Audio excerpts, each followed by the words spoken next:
கர்த்தருடைய பரிசுத்த நாமத்துக்கு மகிமை உண்டாவதாக. இன்றும் கூட தேவனுடைய வார்த்தை உங்களோடு பகிர்ந்து கொள்ளும்படியாக தேவன் கொடுத்த அந்த தருணத்திற்காக தேவனை நான் நன்றியோடு ஸ்தோத்தரிக்கிறேன். நாம் இன்றைக்கு பேதுரு தன்னுடைய வாழ்க்கையில எப்படி அவர் ஆண்டவருடைய ஒரு உன்னதமான சீஷனாக, ஒரு குட்டி இயேசுவாக அவர் மாறினார் என்பதை குறித்து நாம் இந்த செய்தியிலே பார்க்கலாம். தேவன் மனிதனை உண்டு பண்ணினார்.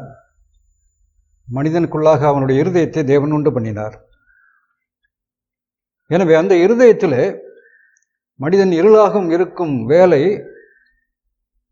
ஒரு இருளான இருதயத்தை அவனுக்குள்ளே வைத்தோமானால் அவனுடைய இருதயம் இருள் அடைந்துவிடும்.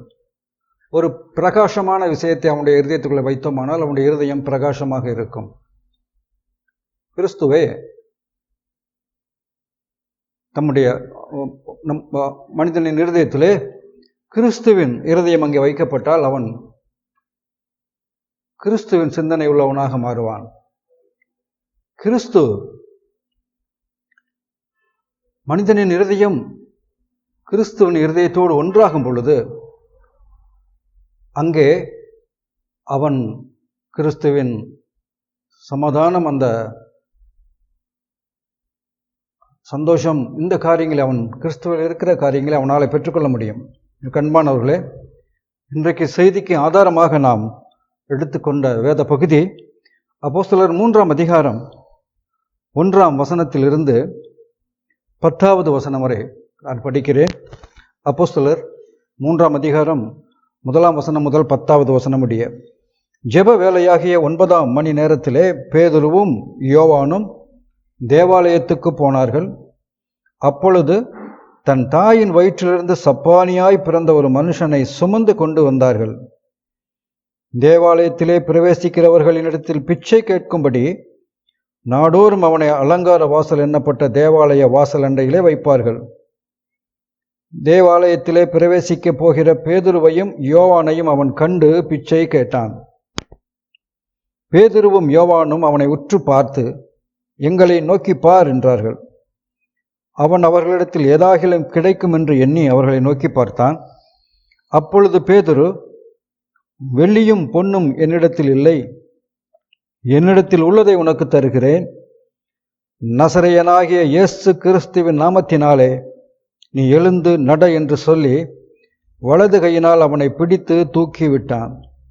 உடனே அவனுடைய கால்களும் கரடுகளும் பலன் கொண்டது. அவன் குதித்தெழுந்து நின்று நடந்தான். நடந்து குதித்து தேவனை துதித்து கொண்டு அவர்களுடனே கூட தேவாலயத்திற்குள் பிரவேசித்தான். அவன் நடக்கிறதையும் தேவனை துதிக்கிறதையும் ஜனங்கள் எல்லாரும் கண்டு, தேவாலயத்தின் அலங்கார வாசல் அண்டையிலே பிச்சை கேட்க உட்கார்ந்திருந்தவன் அவன்தான் என்று அறிந்து அவனுக்கு சம்பவித்ததை குறித்து மிகவும் ஆச்சரியப்பட்டு பிரமித்தார்கள். அன்பானவர்களே, இயேசுவை நம்புகிறோம் என்று நாம் சொல்லுவது ஏதோ நாம் வேதத்தை படிப்பது, ஜெபம் பண்ணுவது, ஆலயத்திற்கு செல்வது, காணிக்கை கொடுப்பது, இப்படிப்பட்டதான காரியங்களை செய்வதை வைத்துக்கொண்டு நாம் தேவனை நம்புகிறோம், இயேசுவை நம்புகிறோம் என்று சொல்லுவது சரியானது அல்ல. அன்பானவர்களை, இயேசுவை கண்டுபிடிப்பது முதலாவது அவரை வெளிப்புறமாக பார்த்து நாம் கண்டுகொள்வதல்ல, அவருடைய வாயிலிருந்து வரக்கூடிய அந்த வார்த்தைகளை நாம் நம்முடைய இருதயத்திற்குள்ளே தியானிக்கும் பொழுது, ஏற்றுக்கொண்டு தியானிக்கும் பொழுது, அந்த வார்த்தைகளுக்கு பின்னால் இருக்கக்கூடிய கிறிஸ்துவின் இருதயத்தை நாம் உணரும் பொழுது, அந்த இருதயத்தை நாம் அப்படியே நமக்குள்ளாக ஏற்றுக்கொண்டு நமக்குள் ஒன்றாகும் பொழுது, அதுவே நாம் இயேசுவை நம்புகிறோம், இயேசுவை விசுவாசிக்கிறோம் என்று சொல்வதற்கு சரியான ஒரு பொருத்தமான விஷயமாக இருக்கும். எனவே இயேசுவின் இருதயம் நம்முடைய இருதயமும் ஒன்றாகும் பொழுது நாம் கிறிஸ்துவோடு கூட அவரை நம்புகிறோம் என்று சொல்ல முடியும். முதலாவது நாம் அப்படி இயேசுவை நம்புகிற போது நாம் கண்டுபிடிக்கிற விஷயம் என்னவென்றால், நம்முடைய இருதயம் இயேசுவின் இருதயத்துக்கு முற்றிலும் வேறுபட்டதாக இருக்கும். அதுதான் நாம் முதலாவது கண்டுபிடிக்க முடியும். அதன் பின்பு ஆண்டவராகிய இயேசு கிறிஸ்துவின் இருதயத்தை தெளிவாக உணரும் பொழுது அந்த வித்தியாசம் இருக்கு என்பதை நாம் கண்டுபிடித்த பின்பு அந்த வித்தியாசத்தை நாம் ஒதுக்கி வைத்துவிட்டு அவரோடு கூட அந்த இருதயத்தோடு கூட ஒன்று சேர்ந்து ஆமேன் என்று சொல்லுவதுதான் நாம் அவரை விசுவாசிப்பதாகும். இங்கே நாம் யோவான் 8வது அதிகாரத்திலே நாம் பார்க்கிற ஒரு விபச்சாரத்தில் பிடிக்கப்பட்ட ஸ்திரியை அவர்கள் கொண்டு வருகிறார்கள். அந்த ஸ்திரியை குறித்ததான ஒரு காரியம் என்னவென்றால், அந்த ஸ்திரீ விபச்சாரத்திலே கையும் மெய்யுமாக பிடிக்கப்பட்டால், நாம் சாதாரணமாக கேட்கும் பொழுது ஜனங்கள் சொல்லுவார்கள், விபச்சாரத்திலே அவள் ஏன் விபச்சாரத்தில் பிடிக்கப்பட்டாள்? ஏனென்றால் அவளுடைய இருதயத்திற்குள்ளே விபச்சாரம் எண்ணம் இருந்தது என்று சொல்லுவார்கள். பிரியமானவர்களே, அப்படி என்றால் உலகத்திலே விபச்சாரம் எண்ணம் இல்லாத ஒரு மனிதனும் இல்லை.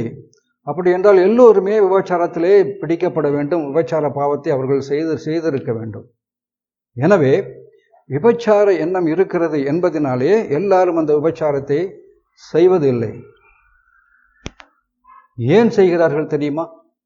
நான் விபச்சாரம் செய்தாலும் நான் கண்டுபிடிக்கப்பட மாட்டேன், இது யாருக்கும் தெரியாது, இது ஒருவருக்கும் தெரியாதபடி நான் செய்து கொள்ளுவேன், அதை மறைத்து விடுவேன் என்கிறதான அந்த எண்ணத்தை நம்புகிறவர்கள் நிச்சயமாகவே அந்த பாவத்தில் விழுந்து போவார்கள். அப்படிப்பட்ட எண்ணத்தை அவர்களுக்குள் சாத்தான் கொடுப்பதினால் அந்த எண்ணம் தங்களுடைய சொந்த எண்ணம் என்று அவர்கள் தீர்க்கமாக நம்புவதினால் அவர்கள் அந்த எண்ணத்தை நம்பும் பொழுது அந்த பாவத்தை செய்து விடுகிறார்கள். எனவே பிரியமானவர்களே, விபச்சாரம் எண்ணம் வருவதால் மாத்திரம் விபச்சாரம் அவர்கள் செய்வதில்லை. ஆனால் விபச்சாரம் செய்தாலும் நான் யாருக்கும் தெரியாது, அதை மறைத்து விடுவேன், அது யாருக்கும் தெரிய போவதில்லை, எனவே நான் பிடிபடப் போவதில்லை என்கிற இந்த எண்ணத்தினாலே அவர்கள் வஞ்சிக்கப்பட்டு அந்த விபச்சார பாவத்தில் விழுந்து விடுகிறார்கள். நாம் அந்த ஸ்திரியை பார்க்கிறோம். இந்த ஸ்திரியும் கூட தன்னை முழுமையாக நம்பி இந்த விபச்சாரத்தை அவள் செய்ததினால், நான் செய்துவிட்டால் நான் தப்பித்து விடுவேன், நான் மாட்டிக்கொள்ள மாட்டேன் என்கிறதான அந்த எண்ணம் அவளை இந்த விபச்சாரம் செய்யும்படியாக தூண்டியதினால் அவள் விபச்சாரம் செய்தால் இப்பொழுது அவள் கையும் மெய்யுமாக பிடிக்கப்பட்டு கல்லெறிந்து கொல்லப்பட வேண்டிய இந்த நிலைமைக்கு அவள் கொண்டு வந்து தள்ளப்பட்டிருக்கிறாள். எனக்கு அருமையானவர்களே, நம்முடைய சொந்த எண்ணத்தை நம்பும் பொழுது அது நம்மை இப்படிப்பட்டதான அழிவின் பாதையிலே, மரணத்தின் பாதையிலே அது கொண்டு வந்து நிறுத்துகிறது. ஆனால் ஆண்டவராகிய இயேசு கிறிஸ்து அங்கே வந்த பொழுது அவள் அந்த பாவத்தின் பிடியிலிருந்து அவள் தப்புவிக்கப்பட்டாள், மீட்கப்பட்டாள் என்று பார்க்கிறோம். நம்முடைய ஞானம், நாம் ஞானவானாக நடக்க முயற்சி செய்கிறோம், நாம் நீதிமானாக நடக்க முயற்சி செய்கிறோம், நாம் நல்லவனாக இருக்க முயற்சி செய்கிறோம், நாம் பரிசுத்தவனாக வாழ முயற்சி செய்கிறோம். நம்முடைய எண்ணங்களால் நாம் எப்பொழுதும் பிடிக்கப்பட்டிருக்கிறோம். ஆனால் பிரியமானவர்களே, தேவன் என்னை நீதிமானாக்குவது, தேவன் என்னை பரிசுத்தமாக்குவது, தேவன் என்னை நல்லவனாக மாற்றுவது, இது நான் செய்வதை காட்டிலும் தேவன் செய்ததுதான் சிறந்ததாக இருக்கும், தேவன் செய்ததுதான் நித்தியமாக இருக்கும், அதுதான் பரிபூர்ணமாக இருக்கும். எனவே இந்த ஸ்திரியை தன்னுடைய எண்ணங்களால் வஞ்சிக்கப்பட்டு அவள் இப்பொழுது மரணத்தின் வாசலிலே வந்து நிற்கும் பொழுது தேவனுடைய ஞானம் இருக்கக்கூடிய ஆண்டவராகிய இயேசு கிறிஸ்து அங்கு இடைப்பட்டதினாலே அவருடைய ஒரு வார்த்தையின் மூலமாக இந்த ஸ்திரீ தப்புவிக்கப்பட்டார். பிரியமானவர்களை, நாம் நீதிமானாவேன், நான் பரிசுத்தமானவனாவேன் என்று சொல்வது அல்ல, என்று முயற்சிப்பது அல்ல. நாம் ஏற்கனவே நம்மிடத்திலே நீதி இல்லை, பரிசுத்தம் இல்லை, ஞானம் இல்லை, பலம் இல்லை, வல்லமை இல்லை. எனவே இவற்றையெல்லாம் நாம் தேவனிடத்திலிருந்து பெற்றுக்கொள்ள வேண்டும். அப்போ தேவன் நம்மளை நீதிமானாக்கினால், வேதாகமத்திலே தேவன் சொல்லுகிறார், நான் நீதிமான், நான் பரிசுத்தன், நான் உங்களை நீதிமானாக்கி இருக்கிறேன், நான் உங்களை பரிசுத்தமானாக்கி இருக்கிறேன் தேவன் சொல்லுகிறார். பிரியமானவர்களே, ரோமருக்கு எழுதின நிருபம் 4வது அதிகாரம் 25வது வசனம் இவ்வண்ணமாக சொல்லுகிறது, அவர் நம்முடைய பாவங்களுக்காக ஒப்பு கொடுக்கப்பட்டும் நாம் நீதிமான்களாக்குவதற்காக எழுப்பப்பட்டும் இருக்கிறார். அவர் நம்முடைய பாவங்களுக்காக ஒப்பு கொடுக்கப்பட்டும் நாம் நம்மை நீதிமான்கள் ஆக்குவதற்காக எழுப்பப்பட்டும் இருக்கிறார் என்று சொல்லப்பட்டிருக்கிறது. எனக்கு அருமையானவர்களே, ஆண்டவராகிய இயேசு கிறிஸ்து உயிர்த்தெழாவிட்டால் நாம் நீதிமான்களாக முடியாது. வசனம் மிக தெளிவாக சொல்லுகிறது அல்லவா? எனக்கு அருமையானவர்களே, எனவே ஏற்கனவே தேவன் ஆண்டவராக இயேசு கிறிஸ்துவின் மூலமாக நம்மை நீதிமானாக்கி இருக்கிறார். நம்முடைய பாவங்களுக்காக அவர் ஒப்பு கொடுக்கப்பட்டோம். நாம் நீதிமான்களாக்குவதற்காக, நாம் நீதிமானாவதற்காக அவர் எழுப்பப்பட்டும் இருக்கிறார். இலவசமாய் அவருடைய கிருபையினாலே கிறிஸ்து இயேசுவில் உள்ள மீட்பை கொண்டு ரட்சிக்கப்பட்டிருக்கிறீர்கள். ஹல்லேலூயா! எவ்வளவு பெரிய சிலாக்கியத்தை ஆண்டவர் நமக்காக செய்திருக்கிறார் தெரியுமா? நாம் நீதிமான்களாவதற்காக, பரிசுத்தவானாக ஆவதற்காக, நம்முடைய பாவங்களை மன்னிப்பதற்காக எல்லாவற்றையும் செய்து முடித்த பின் தேவன் நம்மை பார்த்து சொல்கிறார், நீங்கள் நீதிமான், நீங்கள் பரிசுத்தவான், நீங்கள் என்னுடைய பிள்ளைகள் என்று.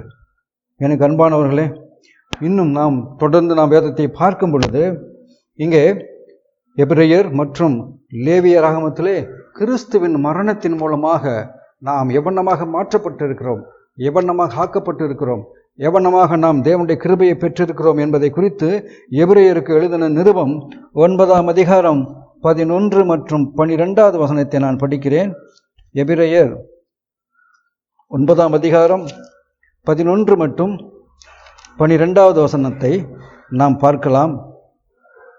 அங்கே இவனமாக எழுதப்பட்டிருக்கிறது, கிறிஸ்துவானவர் வரப்போகிற நன்மைகளுக்குரிய பிரதான ஆசாரியராய் வெளிப்பட்டு கையினால் செய்யப்பட்டதாகிய இந்த சிருஷ்டி சம்பந்தமான கூடாரத்தின் வழியாக அல்ல, பெரிதும் உத்தமமான கூடாரத்தின் வழியாகவும் வெள்ளாட்டுக்கடா, இளம் காளை இவைகளுடைய இரத்தத்தினாலே அல்ல, தம்முடைய சொந்த இரத்தத்தினாலும் ஒரே தரம் மகா பரிசுத்த ஸ்தலத்திலே பிரவேசித்து நித்திய மீட்பை உண்டு பண்ணினார். ஹல்லேலூயா! ஆண்டவராகிய இயேசு கிறிஸ்து ஒரே தரம் மகா பிரதான ஆசாரியராக அவர் பரிசுத்த ஸ்தலத்திலே பிரவேசித்து, மகா பரிசுத்த ஸ்தலத்திலே பிரவேசித்து நித்திய மீட்பை உண்டு பண்ணினார் என்று பார்க்கிறோம். எவ்வளவு அருமையான ஒரு வசனம் தேவன் நமக்காக செய்த சொல்லி முடியாத ஈவை பற்றி இது சொல்லுகிறது. இது முத்துக்களை பார்க்கிலும் சிறந்ததான, முத்துக்களை பார்க்கிலும் இச்சிக்கப்படத்தக்கதாக ஆண்டவருடைய வசனம் நமக்கு இருக்கிறதை குறித்து நாம் பார்க்கிறோம். பிரியமானவர்களே, அது மாத்திரமல்ல, எபிரெயர் 10வது அதிகாரம் 10வது வசனத்திலிருந்து 14வது வசனம் வரை நான் படிக்கிறேன், கேளுங்கள். இயேசு கிறிஸ்துவுடைய சரீரம் ஒரே தரம் பலியிடப்பட்டதினாலே அந்த சித்தத்தின்படி நாம் பரிசுத்தமாக்கப்பட்டிருக்கிறோம். ஹல்லேலூயா! அன்றியும் 11, அன்றியும் எந்த ஆசாரியனும் நாடோறும் ஆராதனை செய்கிறவனாயும் பாவங்களை ஒரு காலும் நிவர்த்தி செய்யக்கூடாத ஒரே வித பலிகளை அநேகம் தரம் செலுத்தி வருகிறவனாயும் நிற்பான். இவரோ பாவங்களுக்காக ஒரே பலியை செலுத்தி என்றென்றைக்கும் தேவனுடைய வலது பாரசத்திலே உட்கார்ந்து இனி தம்முடைய சத்துருக்களை தமது பாதபடியாக்கி போடும் வரைக்கும் காத்து கொண்டிருக்கிறார். ஏனெனில் பரிசுத்தமாக்கப்படுகிறவர்களை ஒரே பலியினாலே இவர் என்றைக்கும் பூர்ணப்படுத்தி இருக்கிறார். ஹல்லேலூயா! நாம் பரிசுத்தமாக்கப்படுகிறவர்களை இவர் ஒரே பலியினாலே என்றைக்கும் பூரணப்படுத்தி இருக்கிறார் என்று சொல்லப்பட்டிருக்கிறது. ஆண்டவருடைய வசனத்திற்குள்ளாக கிறிஸ்துவின் கிருபையினாலே, கிறிஸ்து இயேசுவில் உள்ள மீட்பை கொண்டு நாம் என்றைக்கும் அருமையானவர்களே பரிசுத்தமாக்கப்பட்டிருக்கிறோம். ஹல்லேலூயா! இது எப்பேற்பட்ட அற்புதமான அதிசயமான வாக்குத்தத்தங்களை தேவன் நமக்கு கொடுத்திருக்கிறார் என்று பாருங்கள். ஒவ்வொரு வசனமும் அற்புதமானது, அதிசயமானது. எனக்கு அருமையானவர்களே, அது மாத்திரமல்ல, எரேமியா 31வது அதிகாரம் 31வது வசனத்தை நாம் பார்க்கும் பொழுது அங்கு தேவன் இவ்வண்ணமாக நமக்கு வாக்குத்தத்தத்தை கொடுக்கிறார். எரேமியா 31:31, இதோ நாட்கள் வரும் என்று கர்த்தர் சொல்லுகிறார், அப்பொழுது இஸ்ரவேல் குடும்பத்தோடும் யூதா குடும்பத்தோடும் புது உடன்படிக்கை பண்ணுவேன். அது மாத்திரமல்ல, 34வது வசனத்திலே ஆண்டவர் இவ்வளவாக சொல்லுகிறார், இனி ஒருவன் தன் அயலானையும் ஒருவன் தன் சகோதரனையும் நோக்கி கர்த்தரை அறிந்து கொள் என்று போதிப்பதில்லை. அவர்களில் சிறியவன் முதல் பெரியவன் மட்டும் எல்லாரும் என்னை அறிந்து கொள்வார்கள் என்று கர்த்தர் சொல்லுகிறார். நான் அவர்கள் அக்கிரமத்தை மன்னித்து அவர்கள் பாவங்களை இனி நினையாதிருப்பேன் என்று சொல்கிறார். எனக்கு அருமையானவர்களே, நான் அவர்கள் அக்கிரமங்களை மன்னித்து அவர்கள் பாவங்களை இனி நினையாதிருப்பேன் என்று தேவன் நமக்கு வாக்குத்தத்தம் கொடுத்திருக்கிறார். எனவே எனக்கு அன்பானவர்களே, கிறிஸ்து இயேசு நம்மை மீட்டிருக்கிறார். நாமல்ல, அவரே நம்மை உண்டாக்கினார். நாம் அவரின் கிரியையாவும் அவருடைய ஆடுகளாயும் அவருடைய மேய்ச்சலின் ஆடுகளாய் இருக்கிறோம் என்று வசனம் சொல்லுகிறது. எனக்கு அருமையானவர்களே, இந்த விபச்சாரத்தில் பிடிக்கப்பட்ட ஸ்திரீ அவள் எவ்வளவு நன்றியுள்ள இதயத்தோடு தன் வீட்டுக்கு திரும்பி சென்றிருப்பாள். அவள் நினைத்திருப்பாள், ஐயோ, இவருக்குள் இருந்த இந்த ஞானம் எனக்குள் இருந்திருந்தால் நான் இப்படி நடந்திருக்க மாட்டேனே, இப்படி எனக்கு ஒரு முடிவு வந்திருக்காதே, நான் சாகும் நிலைக்கு தள்ளப்பட்டிருக்க மாட்டேனே, ஐயோ, இந்த மக்கள் என்னை எவ்விதமாய் கொடுமைப்படுத்தினார்கள், என்னை அடித்தார்கள், என்னை எத்தினார்கள், குத்தினார்கள், என்னை துப்பினார்கள், என்னை திட்டினார்கள், இந்த காரியத்திலிருந்தெல்லாம் நான் தப்பித்திருக்கலாமே என்று அவள் நினைத்திருப்பாள் அல்லவா? எனக்கு அன்பானவர்களே, இப்பொழுது இந்த ஸ்திரீ ஆண்டவராகிய இயேசு கிறிஸ்துவுக்கு நேராக எவ்வளவு நன்றியுள்ளவளாக இருந்திருப்பாள். அவள் நினைத்திருப்பாள், என்னை போன்ற ஒரு மோசமான, ஒரு பாவியான, ஒரு அழுக்கான மனுஷியை ஏன் தேவன் மன்னிக்க வேண்டும்? அவருக்கு நான் இதற்கு பிரதி உபகாரமாக என்ன செய்ய முடியும்? எதுவுமே என்னால் செய்ய முடியாது. அவருடைய இருதயம் முழுமையாக நன்றியோடு நிறைந்திருக்கும் என்று நான் நினைக்கிறேன். அவளுடைய வீட்டிலே திரும்பி சொல்லும் பொழுது அவளுக்கு வேறு எந்த சிந்தனையும் இருந்திருக்காது. ஆண்டவராகிய கிறிஸ்து மாத்திரமே அவள் கண்முன்னே இருந்திருப்பார். அவளுடைய இருதயம் முழுக்க கிறிஸ்து இயேசுவின் அன்பு நிறைந்திருந்திருக்கும் அல்லவா? ஆண்டவராகிய இயேசு கிறிஸ்து இன்று நமக்கும் அப்படித்தான். பிரியமானவர்களே, கிறிஸ்துவ உலகத்திலே நாம் சொல்லுகிறோம், ஆம், இயேசுவை நம்புகிறோம் என்று சொன்னாலும் நான் பாவிகள் என்று நாம் சொல்லிக் கொண்டிருக்கிறோம் அல்லவா? அப்போ கிறிஸ்துவின் இருதயம் நம்மோடு இருந்தால் நாம் பாவத்திலிருந்து விடுதலையாக்கப்பட்டு இருப்போம். கிறிஸ்துவின் இருதயத்தோடு நம்முடைய இருதயம் ஒன்றாக விட்டால் நாம் பாவத்திலே இருப்போம், நாம் பாவத்திற்கு அடிமைகளாக இருப்போம். எனவேதான் ஆண்டவர் வசனத்தின் மூலமாக நமக்கு தெளிவான ஒரு சத்தியத்தை நமக்கு கொடுத்திருக்கிறார். விபச்சாரத்திலே பிடிக்கப்பட்ட பெண் அவர் எவ்வளவு நன்றி உள்ளவளாக இருந்திருப்பார். ஆண்டவரை சந்தித்த அந்த நொடியிலே அவள் பாவத்திலிருந்து விடுதலையாக்கப்பட்டாள். அவள் கிறிஸ்துவின் பிள்ளையாக மாற்றப்பட்டாள். எனவே கிறிஸ்துவின் இருதயம் நமக்குள்ளே வரும் பொழுது நாம் கிறிஸ்து நமக்காக செய்த எல்லா கிரியைகளுக்கும் நாம் சொந்தக்காரர்களாக மாறுகிறோம். கிறிஸ்து நமக்கு கிருபையாக அளிக்கிறார். இந்த வசனத்தில் சொல்லப்பட்ட பிரகாரமாக இலவசமாய் கிருபையினாலே கிறிஸ்து இயேசுவிலுள்ள மீட்பை கொண்டு நாம் நீதிமானாக்கப்படுகிறோம் என்று வசனம் சொல்லுகிறது. அல்லேலூயா.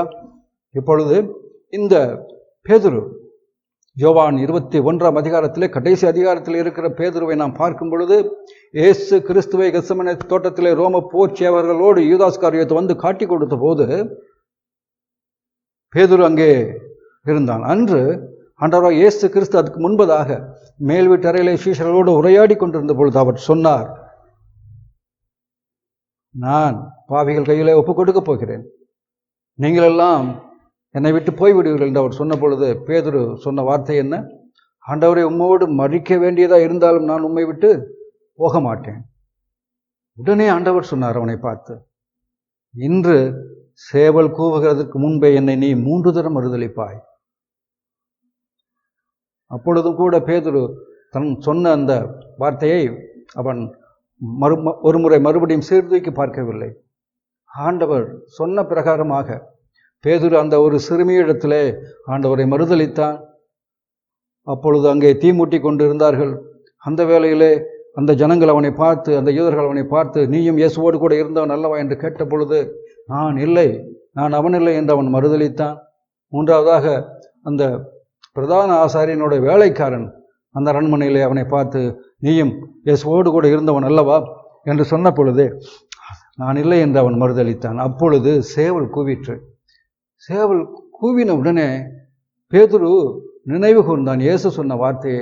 அந்த நேரத்தில் அவனுடைய இருதயம் மிகவும் கலங்கி போயிருந்தது. ஐயோ, நான் மரிக்கும் தருவாய்க்கு போனாலும் கூட ஆண்டவரே, உம்மை நான் மறுதலிக்க மாட்டேன் என்று சொன்னேனே, இப்பொழுது நான் மறுதலித்து விட்டேனே, நான் என்ன ஒரு சீஷன், ஐயோ, என்னை போன்ற ஒரு 3 வருடம் அவரோடு கூட நான் வாழ்ந்தும் கூட, அவரோடு கூட நான் பேசி, அவரோடு கூட நடந்து, அவருடைய அன்பை ருசி பார்த்திருந்தும் கூட, நான் அவருக்கு உத்தரவாதம் கொடுத்திருந்தும் கூட நான் மறுதலித்து விட்டேனே என்று சொல்லி அவனுடைய இருதயத்துக்குள்ளே அவன் மிகவும் நொந்து அவன் மனம் உடைந்து போனவனாக அங்கே இருந்தான். அந்த மனத்தோடு கூட இயேசு கிறிஸ்து அவனால் சந்திக்க முடியவில்லை. பிரியமானவர்களே, அதோடு கூட அவன் மீன்பிடிக்க போகலாம் என்று சொல்லி, நான் ஒரு சீசனே அல்ல, நான் ஒரு மனிதனே அல்ல, நான் ஒரு சீசனாக இருக்க தகுதியற்றவன் என்று சொல்லி அவன் மீன்பிடிக்க திரும்ப சென்று விட்டதை பார்க்கிறோம். எனக்கு அருமையானவர்களே, அப்படி போய்விட்ட பேதுரு அன்று ராம் முழுவதும் மீன் பிடித்தும் அவனுக்கு ஒரு மீன் கூட கிடைக்கவில்லை என்று நாம் பார்க்கிறோம். மறுநாள் அதிகாலையில் ஆண்டவராகிய இயேசு கிறிஸ்து அங்கே கலிலேயா கடற்கரை அருகே வருகிறார். அவர்களை பார்க்கிறார். பிள்ளைகளை புசிக்கிறதற்கு ஏதாவது உண்டா என்று கேட்கும் பொழுது, ஆண்டவரை ராம் முழுவதும் பிரயாசப்பட்டு எங்களுக்கு ஒரு மீனும் கிடைக்கவில்லை என்று சொல்லும் பொழுது அவர் சொல்லுகிறார், நீங்கள் உங்கள் வலையை படகுக்கு வலதுபுறமாக போடுங்கள் என்று சொன்ன உடனே அவருடைய வார்த்தையின்படி அவர்கள் வலைகளை போட்ட பொழுது திரளத்தனையாய் மீன்களை அவர்கள் பிடித்தார்கள் என்று பார்க்கிறோம். அப்பொழுது கூட பேதுருவுக்கு தான் இயேசுவை மறுதளித்த அந்த விஷயம் தனக்குள்ளே இருந்தது. அவன் தன்னை பார்க்கும் பொழுது தன்னை ஒரு நம்ப முடியாத மனுஷனாக பார்க்கிறான். ஐயோ, நான் ஏன் இப்படி பண்ணிவிட்டேன், நான் இயேசுக்கு முன்னாடி போய் நிற்க தகுதி இல்லாத மனுஷனாக போய்விட்டேன், இனி அவரோடு கூட என்னால் அவரை பார்க்க முடியாது, அவரோடு பேச முடியாது. அப்படிப்பட்டதான ஒரு குற்ற உணர்ச்சிகளை அவன் கொந்தளிக்கிற ஒரு மனுஷனாக மாறி போயிருந்தான். அப்படிப்பட்ட பேதுருவை ஆண்டவர் திரும்பி வந்து அவனை பார்த்து கேட்டார். கலிலேயா கடற்கரையில் அன்று அதிகாலையில், பேதுரு, நீ என்னை நேசிக்கிறாயா? நீ என்னை நேசிக்கிறாயா? நீ என்னை நேசிக்கிறாயா? ஆண்டவர் 3 தடவை அவனை பார்த்து கேட்ட பொழுது அவனால் முன்பு போல் அவன் தைரியமாக ஆண்டவரிடத்தில் பதில் சொல்ல முடியவில்லை. அவன் என்ன சொன்னான் தெரியுமா? ஆண்டவரே, நான் உன்னை நேசிக்கிறேன் என்பதை நீர் அறிவீர்.